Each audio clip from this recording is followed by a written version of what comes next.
What is up, guys? It is the Bluebloods here with another week one recap, and we saw one of the most impressive performances of the weekend in Atlanta.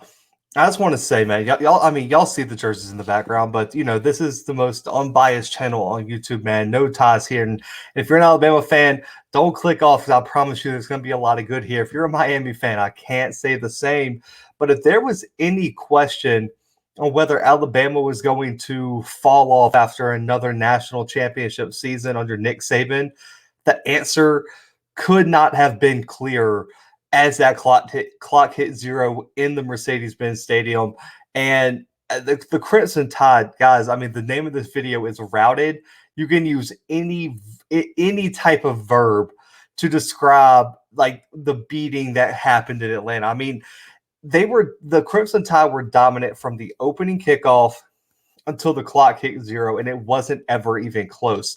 I mean, for me, this was the most impressive put together game of probably the entire weekend, in my opinion. And when I look at this game, I don't even have almost anything to really critique about Alabama. I mean, they went out there, handled their business, and embarrassed a top 15 team on live TV on ABC at 2:30. And for the Hurricanes, I just feel like there's nothing but questions left. I mean, when you look at what's going on, I mean, do you feel confident about De'Aaron King? What about your O-line? That running game was atrocious. Everything about the secondary and anything on that defense is left up in the air. For me, there wasn't much to take away for either team. I mean, I want to talk about Alabama first. My initial takeaways. Now, I want to start with the offenses. Y'all see that third topic. We're gonna talk about the defense, but after all the turnover, losing the offensive coordinator Steve Sarkisian to Texas, the Crimson Tide offense looked like the real deal, and they look like they are going to be a serious problem for the rest of the country all season. The running game was, they had some times where the running game was inconsistent. That's like the only criticism I could have. But Trey Sanders, McClellan, and also Brian Robinson, those are like the top three guys that are going to get a majority of the carries. I know Robinson was the leading rusher, but for me, Trey Sanders looks like the real deal at running back, and I think he's so explosive. And as long as he can keep that explosiveness, but also just be a little bit more consistent with his every down gains, I really can see Sanders taking that spot. But it's going to be hard though because Robinson is that senior. But for me, I think Sanders is by far the more explosive option. But Robinson ran physical, he ran tough, and I really like his running style. So I think Sanders and Robinson are really probably going to separate themselves as the top two running backs for the Crimson Tide. And guys, the star of the weekend, let's just put it out there. Bryce Young looked every bit of the five-star recruit that he was tabbed coming into Tuscaloosa as the number one quarterback in the country. And I think he might have even exceeded expectations, as crazy as that sounds. And with Spencer Rattler having struggles, with Sam Howell having struggles, and no one really taking that spot, I think you got to put Young right near or right at the top of the Heisman race right now going into week 2. 344 yards, 4 touchdowns, no turnovers. And I was looking at the breakdown by Pro Football Focus's analytic team. Under pressure, he threw multiple touchdowns as he was under pressure. His completion percentage didn't drop much, and he had one of the highest grades of the weekend under pressure. He's so calm, he's composed, he's motivated, and he looked every bit ready for this moment. And for me right now, I know Mac Jones is in the NFL. I know Jalen Hurts and Tua. Right now, Bryce Young looks better than all of them, especially in his first real start. For me, Bryce Young proved showed the whole world why that hype was there. And when you look at this Alabama team, it just strikes fear in everyone who's on that schedule and into everyone who might be in their way on the way to the college football playoff. The game plan was flawless. The execution of that game plan was flawless. And Bill O'Brien put all of Bryce Young's skills on display. He kept them out of danger. He said, get the ball to the playmakers. We're going to run the ball consistently, and this offensive line is going to protect you. That's it. It's a simple game plan, and it worked flawlessly, and the Crimson Tide won this game running away. And, one of the last players I want to highlight, a transfer from Ohio State, Jamison Williams. We covered it on our show, but there was not as much hype about this transfer as I think there should have been. He is going to be an absolute problem for the Crimson Tide. He's a deep threat. He has blazing speed. Like on that, I believe it was like a 90-yard touchdown. He was so fast on that touchdown. It looked like they had it in fast forward. I mean, that's the type of explosive ability he has. He has that Jalen Waddle type of deep threat where if he's one-on-one and you hesitate a second, he's going to be 10 yards past you, and Bryce Young is going to float it to him, and it's going to be a touchdown. 4 catches, 120 for that touchdown. And Cameron, I believe it's Latu. I've heard the announcer say it like 3-4 different ways. I'm going to go with Latu. Cameron Latu at the tight end spot. We saw Jaleel Billingsley's fall out with Nick Saban. He didn't really play. Latu stepped up huge, 2 big touchdowns. He was so great with the ball in his hands. His route running was great. The tight end's going to be a big position moving forward for this Crimson Tide offense. Of course, Mechie's still the top guy. And I also think JoJo Earl showed some promise early, and it was great to see him get a few touches and a few looks early in this Crimson Tide offense. Now, what went wrong for Miami?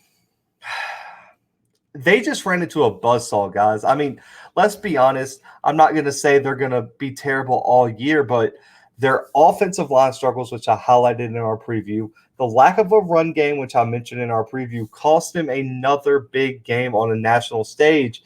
And after UNC and Clemson both losing 2, every ACC team that was ranked lost, and you got your doors blown off. You weren't even in the game past the first quarter. Like, there was a time that I was like, man, they're going to have to put a running clock on this game if they don't stop something. It was that bad. They didn't even look competitive at times, guys.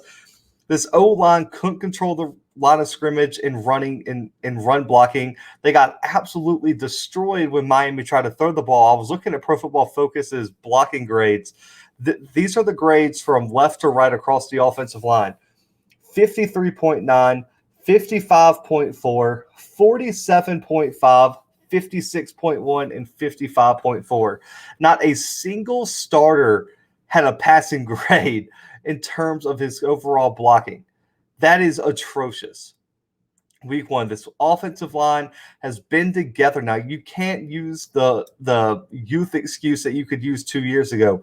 This offensive line is matured. They've played together. What's the excuse now? I don't want to hear from Miami fans, oh, it was just Bama. I don't care. You can't get beat like that if you're a top 15 team. If you think you're one of the top 15 teams in the country, I don't care if you're a top 25 team.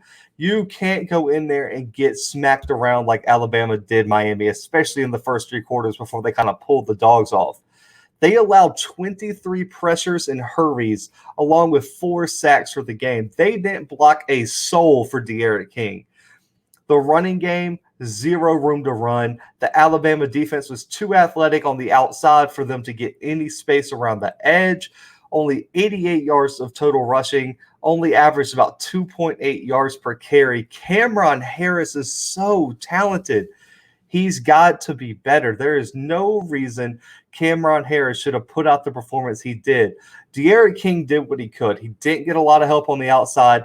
Bama's defense clamped those wide receivers. There was not a lot of open spots to throw the ball, and the offensive line had that internal clock ticking because he was going to get killed if he held the ball longer than about a second.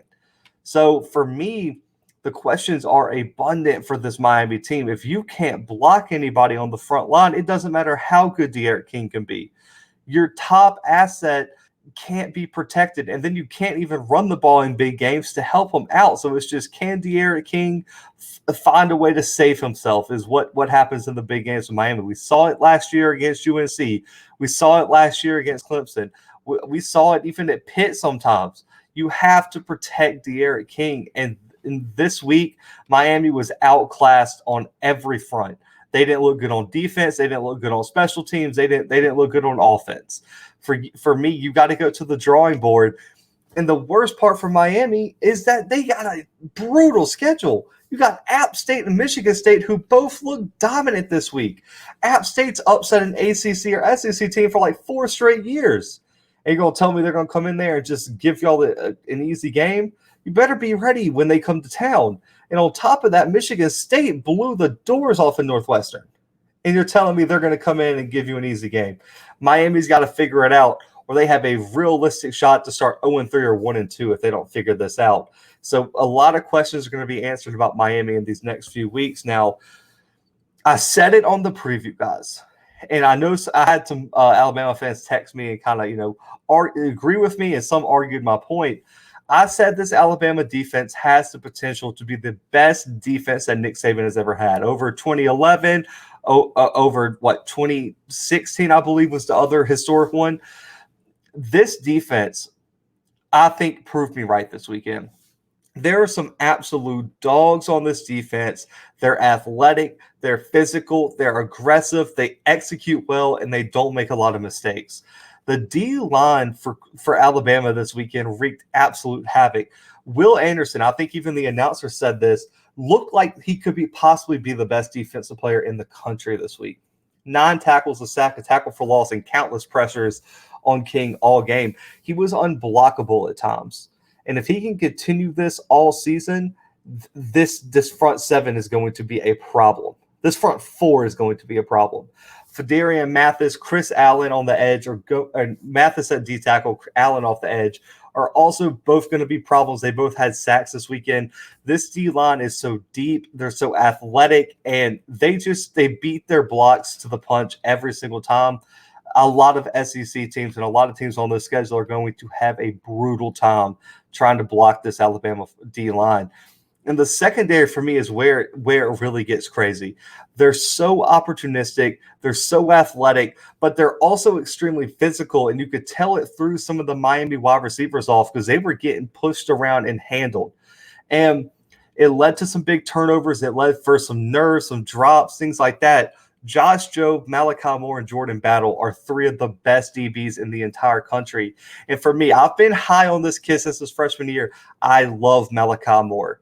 Malachi Moore might be one of my favorite players in college football. I think he has one of the highest ceilings. He had a huge pick in this game as well. And Jalen Armour-Davis also played really well at times. But for me, I think the secondary is so good. They're going to force a lot of turnovers, and they're going to make a lot of plays down the stretch and keep this Alabama team as one of the best teams in the country. Right now, as I look how Clemson's offense looked against Georgia, how Oklahoma struggled against Tulane, how, Texas A&M didn't play anybody, but Georgia's offense struggled against Clemson, even though they were missing like 5 wide receivers. For me, it's Bama than everyone else. Even Ohio State didn't look great in the first half against Minnesota. Alabama's the class of college football right now, and I don't see it changing anytime soon. Alabama has the best overall team in the country. I picked them to win the SEC. I feel nothing but confidence after this weekend that my pick will be backed up. Guys, it was a blowout and a rout in Atlanta this weekend. Alabama 44, Miami 13. Guys, if you're new, please subscribe. We'd love to have you here at the Bluebloods, man. We appreciate all the support. Like the video below, hit that little thumbs up, hit the subscribe button, and share it to any friends, family, or other Alabama or Miami fans. Y'all want to catch this content. We got so much content coming, man. We're growing fast, so join the Bluebloods now, man. But for right now, guys, the Bluebloods are out.